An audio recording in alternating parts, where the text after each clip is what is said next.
This is round 5. This is one of the few times I've seen our teams get to round 5 in my now 3 years of working with Provo High Overwatch. This one's been a sweaty one where we lost the first 2 rounds. We won the third round, and then I called for a draw during the fourth round due to some rule breaking on the part of our opponent and the inability of the current lobby system to give us a fair opportunity for hybrid. I believe I would have been within my right to call for a forfeit because the opponent broke the rules. But I figure in the spirit of fairness,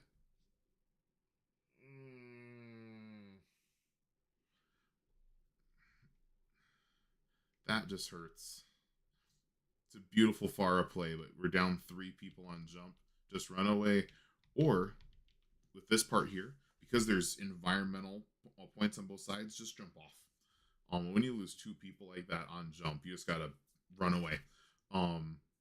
Sure, it's embarrassing and an easy team fight loss, but it's better to just take that, okay, and then back up and try it again instead of kind of staggering like that.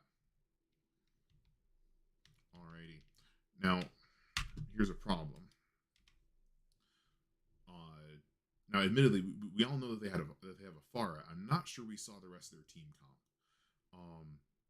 Whenever you press tab during a match, it shows you a lot of information. I'll probably jump into a match later just to go over some of that information and put like a video out on it.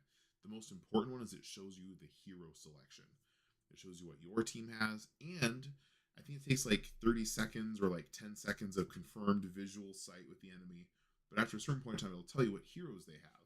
And if you're pressing tab when they switch, it'll show you instantly what hero they switch to. In this case, after the first team fight, they've got 13% map charge. It'll show you what they have. We would know that they have a Junkrat and a Pharah and a Moira.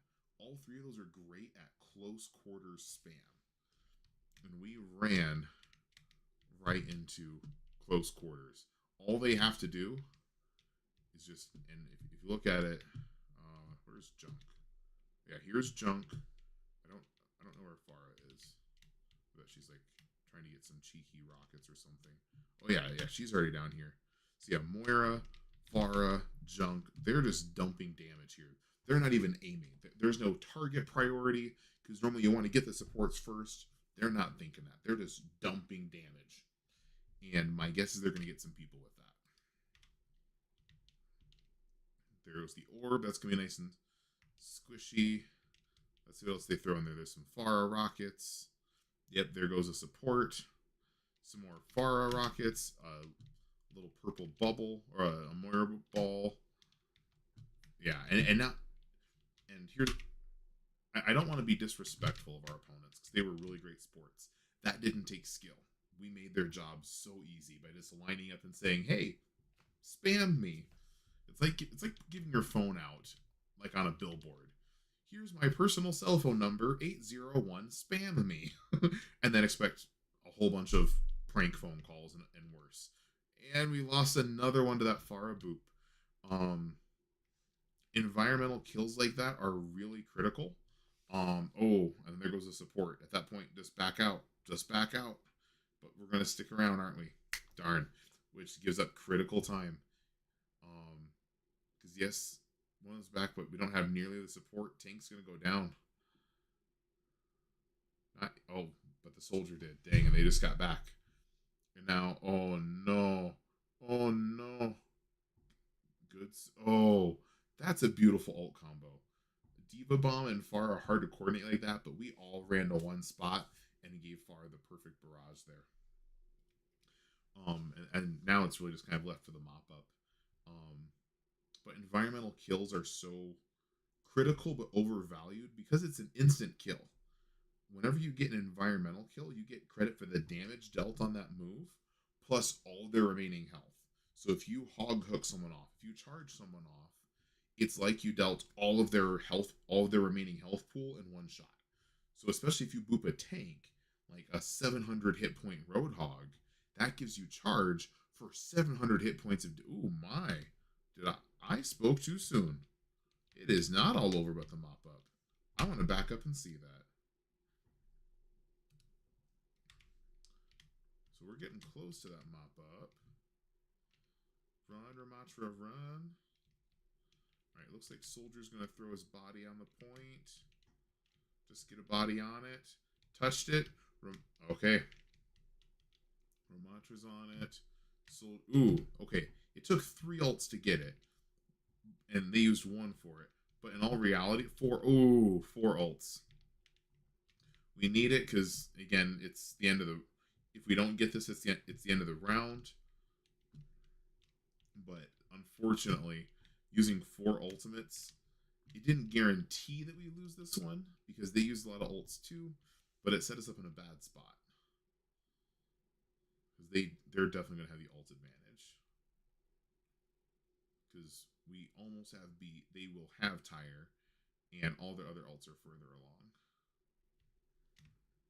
But long story short, you want to watch out for those environmental kills. Likewise, especially on maps like this, there are some hero selections that almost too heavily favor trying to get environmentals instead of just playing solid, appropriate positioning. Oh no, I'm not sure we needed that beat. Oh, okay, good shutdown on that one. So really, it's 50-50 on those ults now because they didn't get any value of that Tire. Tank ults are roughly even. That Pharah ult's going to be the difference maker. And Mixus really is... Mixus has shown the entire series they're a really solid player. So giving them a Pharah ult to work with is not easy. Nice. Lucio boop. And pick on the Pharah. Can we clean it up? Boom. Team kill. Team kill. Almost. Moira got out. Okay, we got the junk. But Moira still got out. All right, that'll work. This is some really good counterplay. Bringing it back, we've got almost 2 ults and another 2 ults close, but they've got just about as many, so it's really going to come down to a good ult fight. One of the keys to winning good ult fights is using the individual ults well, but then also comboing and timing them well. Yet they did the same thing where the bomb didn't get anybody, but because we all ran from the bomb, we all ran to the same spot and got barraged, and then they just cleaned that up. But they didn't even need the Moira ult. The Moira ult was extra. If I was coaching them, I'd say, hey, don't waste your Moira ult. But 98-100, pretty solid. It's kind of indicative of how this match has gone back and forth and back and forth.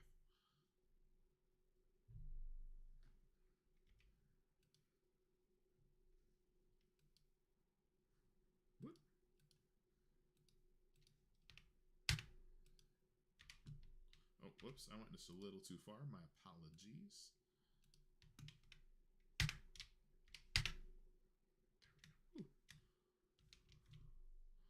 Alrighty. We're rolling out with largely the same comp. They've got a couple change-ups with the Diva. Bastion, Junkrat. And a Mercy. Oh, Arissa and Mercy. Okay, interesting. And really, these are 2 different philosophies that I see. Frankly, I like ours better, but I'm also biased. We're largely playing the same set of hero pool. That means you're going to get better with your individual mechanics on each hero. Oh, until the tank gets speared into next Tuesday. Ouch. All right, down a tank and a Bastion. Just run. Just run. And a healer. Just run. Run. Don't run in circles. Just run back to spawn. Or, even worse, just run and jump off the cliff. The reason why I say that is if you jump off the cliff, it's a self-elimination. You don't give the enemy ult charge. Because if they have to shoot down all those 200 hit points, they get ultimate charge for that. And if it's already lost, you may as well just keep them from getting that.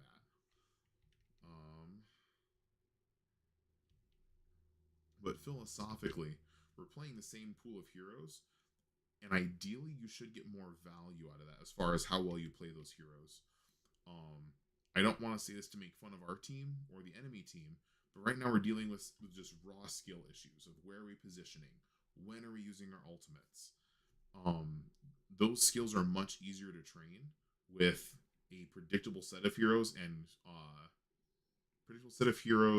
interactions instead of trying to change and swap to the meta hero Those differences in meta and things like that aren't really as big of a deal at this level of Overwatch.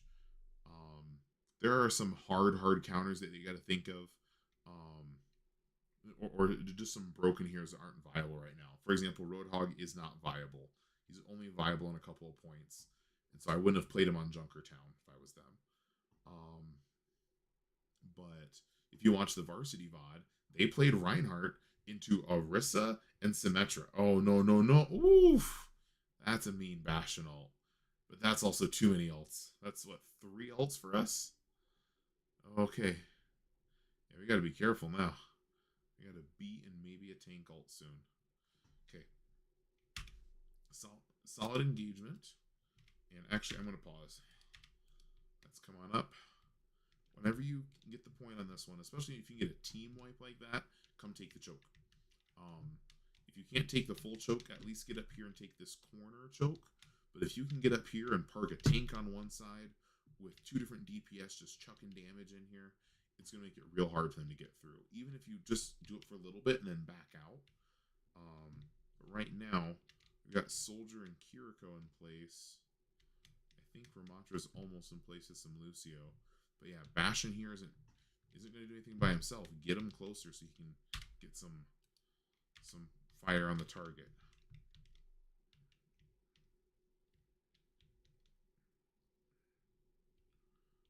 All right, and now I got to be careful. That Orisa's going to try to split us, but way to bring her down. Oh, but she res. Okay, good split with the damage wise. That Orisa didn't get any value out of that because of the split. If all 5 of you were together, she could have got all 5 of you and gotten at least half. Uh-oh. This looks like a backline for backline. Where... Okay, the Orisa died. We got lucky with that. But whenever tanks walk into the team like that, you've got to turn around and focus the tank. Or quickly delete the healer. Because if you let the tank in there too long, they will delete your backline.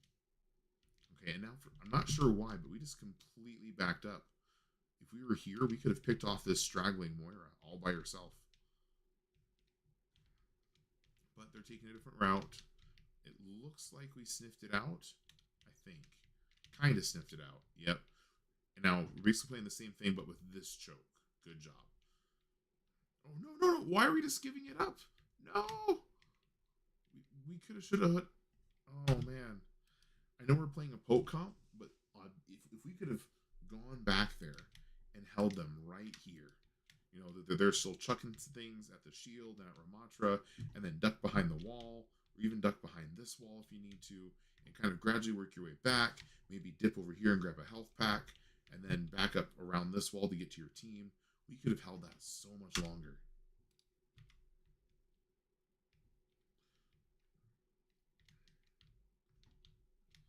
Okay, here comes, ooh. 3 ults from them. What kind of value did it? Oh. They got a tank on primary fire, but lost a DPS. Bastion's doing work. Is Hey going to make it out? Oh, that beat. Beautiful. Ooh. Ooh, Soldier just barely made it out. Is he going to get McSuss? Is he?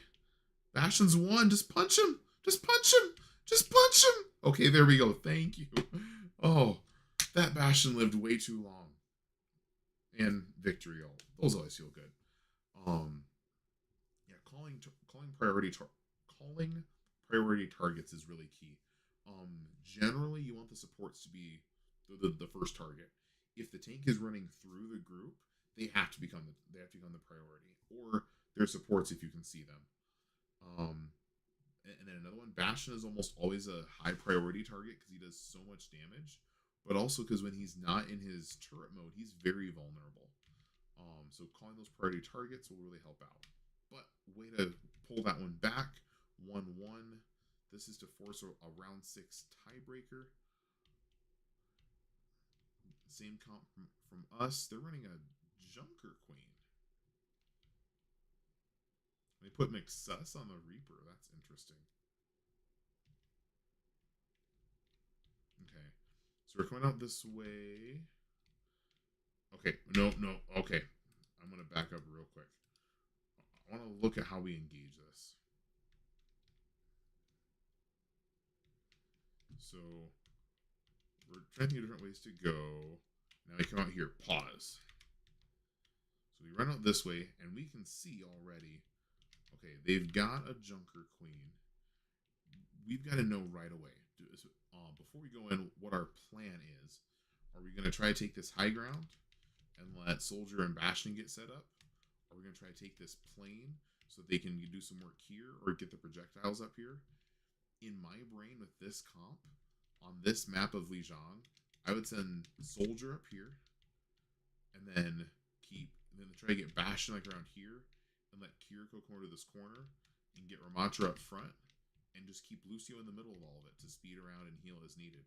By getting those different pressure angles, instead, watch what we do. Okay, we end up running up a little bit, but watch things from this team's point of view. This is a very close spread. This is a Bastion's dream. Just click, drag, delete. So 1, 2, 3. So like half the team gets out of the way really quick because Junker Queen and Reaper are coming. Soldier is safe. Lucio is safe. Kiriko is almost safe. Bastion is almost safe. Ramatra is not, because Ramatra has nowhere to hide. Ramatra either has to go forward and into this door, or they have to back up in order to get into this door. If anything, my recommendation there would have been to drop the wall and then go straight in towards the point, if we're going to do that. Or have these folks come out and stay, so we've got the full 5-man contingent. So now, that was basically a minor 2v1 with Reaper and them on it. Nice boop on the Bastion. Good heal station. That's not a range you want to be playing with Reaper in. Ooh. And then a counter boop. A Savage slash from Junker Queen cleans that one up nice and easy for them. But we should, nope, we should not be up here. Nope. Need to back up. Need to get to the team. That's going to be an easy pick on Bastion if we're not careful. Yep. Had no business being up there. That's positioning. The rest of the team was still respawning. And it's likewise right now. The rest of the team without Bastion, we have no business being that close. All of these are... No, that was another one. These are all just trickle deaths. And that's another trickle death. Bastion, get out of there. Things I wish I could have said in the game, but I can't. Okay, there's 3 of us. Now, because we've trickled 3 times now, they're getting up too close to a really hard hold. So, we got 4 of us up there, it looks. 1, 2, 3, 4. Wait for your tank. Wait for your tank. Wait for your tank. No. Wait for your tank. Wait for the tank. Okay, and pause. So, we got lucky with that one. A lot of feeding like this and staggering comes from competitive nerves. We've got to get in there. They're going to cap the point. Or in this case, if they win this point, they win not only the map, they win the whole game. If we win this point, we win round 5 and we go into round 6 and we can pull off the reverse sweep. That'd be so awesome. Those nerves can seep in sometimes. So you got to make sure to play within the moment and play wise. We 3 of those plays were complete giveaway plays where we basically said, hey, would you like an extra 10 seconds or another 10% on the alt point? Every time that a team has to reset before engaging is approximately 10 to 15 seconds depending on the team comp they're running. If they're running like a hyper mobile dive comp, it might go down to like 7-ish. But if you take a team, dive in, and they all die instantly to a diva bomb, you're going to rack up another, again, about 10% to 20% of map charge just in the time it takes to respawn, run back in, and dive in. So it's much better to, hey, as this clock ticks, we're just going to give you 10% for free and get all of our people back, and then go in as a stack of 5 instead of, hey, we're going to give you 10% on the map, we're going to give everyone 15% on their ult, and then we might come back 5v4. So, all right, we're all back. It's 50%. Okay, good pick on the Bastion. Forced out their beat, but that, ooh, okay, good try on that Reaper. I don't like how broken Bastion's charge or how broken Reinhardt's charge is right now. I wish it was just a little more effective. I feel like I get more boops than actual pins. All right, got to help your Bastion. He actually positioned well, got out of it well. There's another Bastion. That's just good mechanical skill from their Bastion. But we got to cap the point. We got to cap the point. And and watching out for that. Okay, we got lucky with that one. That Bastion should have focused the Lucio. But good work, good beat. Flip the point. Okay, we've got a couple options. If we have enough time, we either need to come out this way and hold this choke, or we need to come around the other way. But right now we're sitting on point. The reason I say that, and actually, I want to back up 20 seconds. And I'm going to sit on the point way back here. And as soon as they cap, I'm just going to slow walk. This isn't even like the full actual speed walk. All the heroes walk faster than this. By the time I get here, they're not even ready to come down the choke. So like if Lucio just throws on speed, all right, let's take choke. Taking this map space means that you're taking the fight to them. If we wait here, if you're on the enemy team and you look at this, ooh, I see a Reinhardt I can shoot. I see a soldier I can shoot. I see a Kiriko I can shoot. They don't see the Lucio because he's behind a wall. But if you let them just spread out like this, it allows them to engage on their terms. Whereas if you come up here and put like a Reinhardt right here, with a Kiriko over here, and a Bastion over here, and like a soldier kind of like behind this corner, they have to fight on your terms now. So holding this is what I call map control. It's not the actual objective. It's not what the game measures for winning and losing. But if you maintain map control, so in this case, don't let them get through this choke, you're going to win point control. And when you win point control, that's how you win the game. So unfortunately, we're just kind of waiting for them to come shoot us. And then they're going to come around and they're going to pick a way. Hey guys, do you want to go this way or that way? If we were up here at the gate, we would dictate that for them. If they have less choices, they tend to make the wrong one. Nice shatter. Pick a target. Eliminate them. Good. Nice visor. Way to use the legs and get out there. But keep going. Keep going. Tank follow. Good follow. This is going to be harder for the supports to keep them up, but we gotta keep them up. That's the spot where you want to have a heal boost and get those cards flying. Oh no, that's 2. Okay. This is the point where you got to really consider just run away. Just run away. Nope, that's not winnable. That's not. Okay, way to avoid that one. But just keep running. Just keep running. Or, yep. Now, another thing to consider. Wait. We're jumping off here. 88%, 14 minutes, 36 seconds. We don't have to go in just yet. As far as like getting a touch in before you lose, my recommendation is to make sure you have 2 different routes. That way if someone gets CC'd or grabbed or whatever, or booped, or if they die, you have 2 different options. You want to go around 90, anywhere between 93 and 97%. This is a full 10% early.